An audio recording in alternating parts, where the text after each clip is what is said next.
আমি এই ভিতরে পালাচ্ছ কেন? একটা খাও, একটা খাও। তুমি কাঁঠাল খাচ্ছ? কাঁঠাল কেমন? টেস্টি টেস্টি টেস্টি টেস্টি মজা, অনেক মজা বাবু। আমার বাবু লাইফে ফার্স্ট টাইম কাঁঠাল খাচ্ছে, ওর বয়সে এবারই প্রথম কাঁঠাল খাচ্ছে। তুমি খাচ্ছ না নষ্ট করতে? পুরো শরীর তো তোমার কাঁঠালের রস দিয়ে ভরে। ইয়ে দুষ্ট দুষ্ট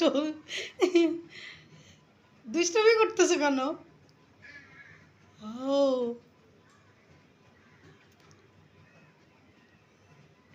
কাঁঠাল খাওয়ার থেকে দুষ্টমি করতেছে বেশি।